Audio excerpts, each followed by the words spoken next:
Mesdames et messieurs, bonjour. Il est 15 heures au Caire. C'est l'heure d'une nouvelle transmission du journal en langue française sur la chaîne numéro 2 de la télévision égyptienne. J'ai le plaisir de le présenter en commençant tout de suite avec les principaux titres. Le président Abdel Fattah el-Sisi adresse ses vœux aux Égyptiens coptes à l'étranger à l'occasion de la fête des Pâques.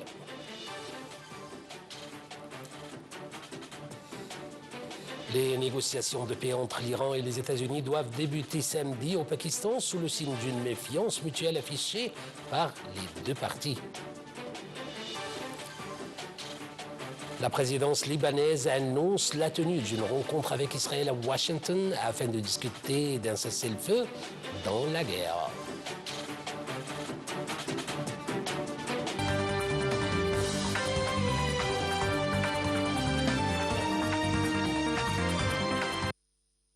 À la une de nos actualités, le président Abdel Fattah el-Sisi a adressé ses vœux aux Égyptiens coptes à l'étranger à l'occasion de la fête des Pâques dans un message transmis par les ambassades et consulats égyptiens via leurs pages et leurs réseaux sociaux.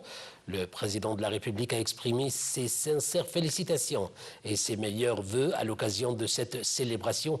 Le chef de l'État a également souhaité aux Égyptiens coptes à l'étranger succès et réussite continue, ainsi qu'à l'Égypte et à son peuple davantage de sécurité, de stabilité et de prospérité.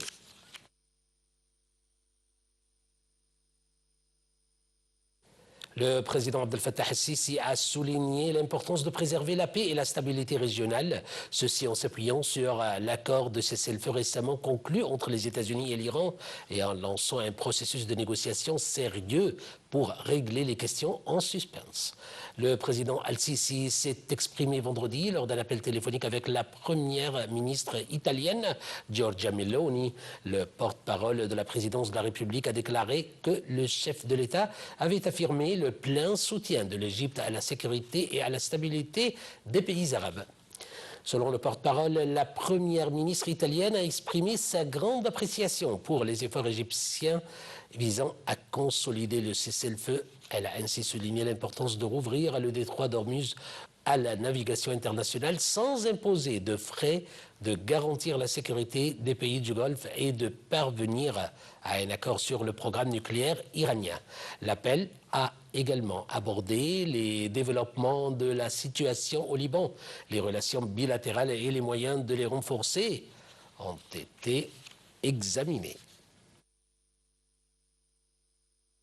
Le ministre des Affaires étrangères, Badr Abdelati, a échangé lors des entretiens téléphoniques avec ses homologues allemands et italiens sur les tensions régionales après le cessez-le-feu entre les États-Unis et l'Iran, ainsi que des négociations prévues à Islamabad.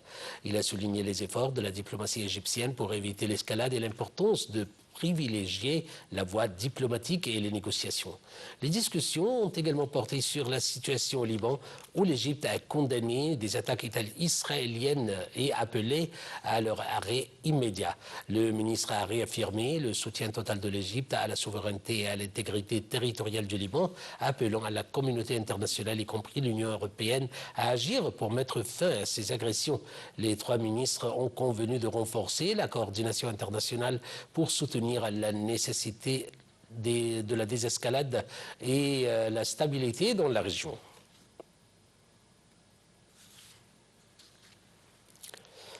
Le Premier ministre Mostafa Madbouli a réaffirmé l'importance accordée par l'État au secteur de la santé, conformément aux directives du président Abdel Fattah el-Sisi visant à améliorer l'accès et la qualité des soins pour les citoyens. Il a examiné un rapport sur les activités de la Haute Commission médicale et des services d'urgence du Conseil des ministres, ainsi que sur les campagnes médicales organisées en coopération avec la société civile. Il a enfin salué le rôle des organisations de la société civile, considéré comme un partenaire essentiel dans le renforcement des services de santé en Égypte.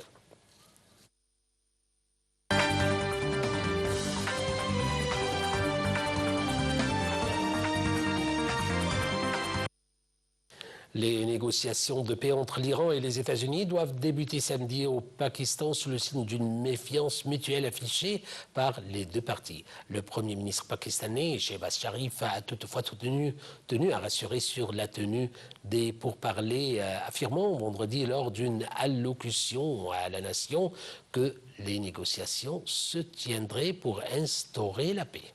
Pour plus de détails, voici un commentaire.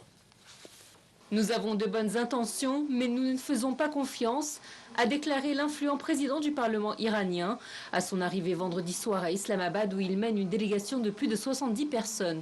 Les négociations passées avec les États-Unis se sont toujours finies par des échecs et des promesses brisées, a appuyé le responsable. Avant son arrivée, il avait également prévenu que 2 mesures sur lesquelles les parties se sont mises d'accord devaient encore être appliquées avant toute négociation, à savoir un cessez-le-feu au Liban et le déblocage des actifs de l'Iran. Au moment de partir pour Islamabad, le vice-président américain J.D. Vance, qui mène la délégation des États-Unis, avait lui appelé Téhéran à ne pas se jouer de Washington, tout en promettant d'essayer de mener des négociations positives. L'arrivée de J.D. Vance est venue samedi matin. Il sera accompagné de l'émissaire spécial Steve Witkoff et de Jared Kushner, gendre de Donald Trump. Depuis la conclusion de la trêve de 2 semaines, mardi, Téhéran et Washington s'opposent en outre sur la question de l'inclusion du Liban dans l'accord. Israël est déterminé de son côté à y continuer sa lutte contre le Hezbollah. Le ministre pakistanais des Affaires étrangères Ishaq Dar a dit samedi espérer que l'Iran et les États-Unis participent de manière constructive aux pourparlers de paix qui doivent se tenir à Islamabad pour mettre fin à la guerre au Moyen-Orient. Le ministre a aussi réitéré le désir du Pakistan d'aider les parties à arriver à une solution durable au conflit, selon un communiqué publié peu après l'arrivée de la délégation américaine.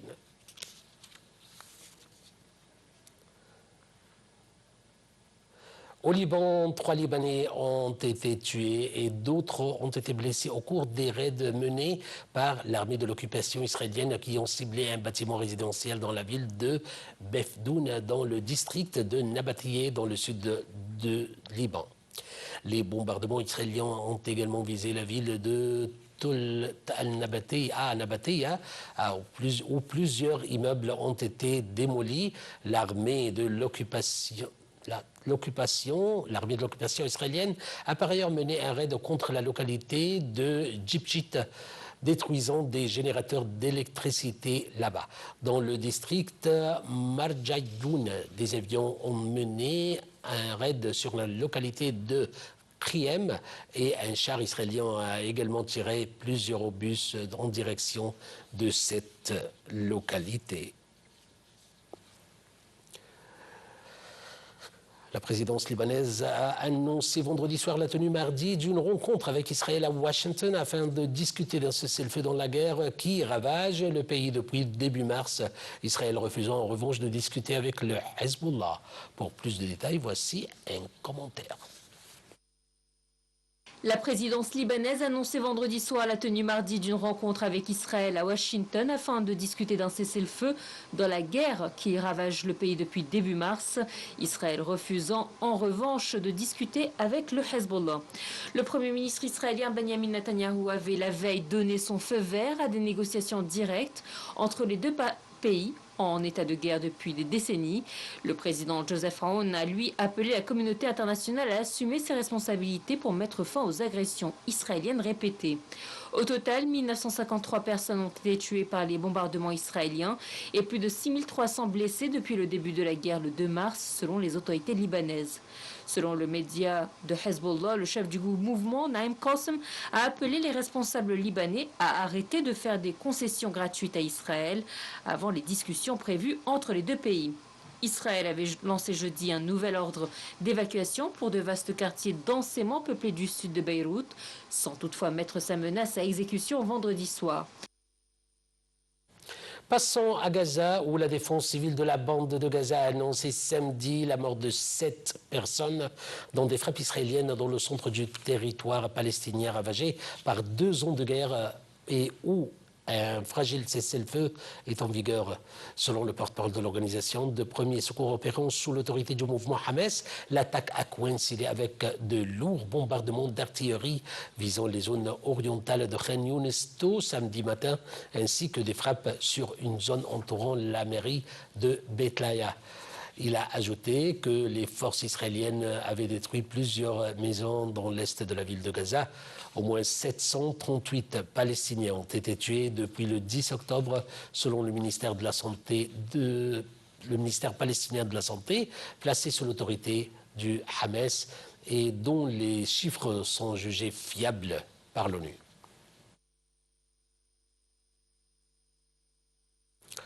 Les forces israéliennes ont renforcé leur dispositif militaire dans Jérusalem, notamment autour de la vieille ville à l'occasion des célébrations du Samedi Saint. Selon Wafa, les barrages et des restrictions d'accès ont empêché de nombreux fidèles d'atteindre les lieux de culte. Par ailleurs, l'Organisation de la coopération islamique a condamné l'approbation de nouvelles colonies israéliennes en Cisjordanie qu'elle juge contraire au droit international et aux résolutions de l'ONU, estimant que cela aggrave les tensions dans la région.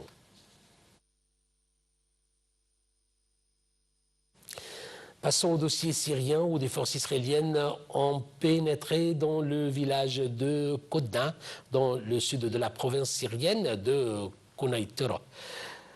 Selon l'agence Sana, lors de cette incursion, des perquisitions ont été menées et 2 habitants ont arrivé puis emmenés vers un lieu inconnu. Ces opérations s'inscrivent dans des violations continues par Israël de l'accord de désengagement de 1974 dans le sud de la Syrie.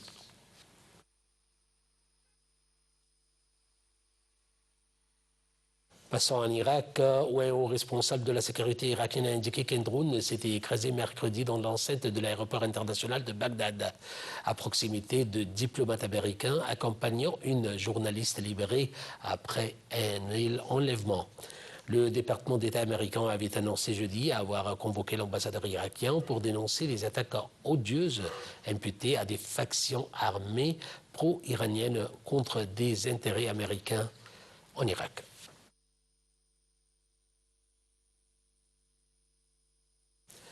Et en ce qui concerne l'Europe, une personne a été tuée et une quinzaine de personnes ont été blessées dans 2 attaques distinctes dans le centre et l'est de l'Ukraine. C'est ce qu'ont annoncé dans la nuit de vendredi à samedi les autorités régionales avant une trêve prévue dans le conflit le temps de la Pâque orthodoxe. D'autre part, 2 personnes ont été tuées lors d'une frappe de drone ukrainien sur des territoires de la région de Donetsk sous contrôle russe.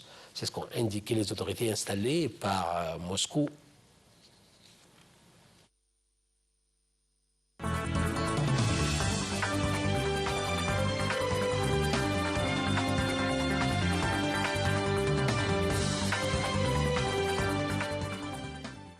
En ce qui concerne notre rubrique économie et de retour en Égypte, le Premier ministre Mostafa Medbouli a rencontré le président du groupe chinois Hoaneng pour discuter d'un projet de création d'une grande usine d'aluminium dans la zone économique du canal de Suez à Port Saïd Est avec un investissement de 2 milliards de dollars. Ce projet vise à renforcer l'industrie en Égypte, soutenir les exportations et créer environ 3000 emplois, notamment pour les habitants du Sinaï et des villes du canal.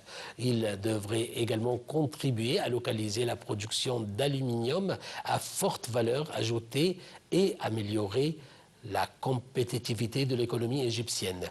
La partie chinoise a exprimé sa confiance dans le marché égyptien et son intention de construire un complexe industriel moderne utilisant des technologies avancées tout en ouvrant la voie à une éventuelle coopération avec Egyptalum.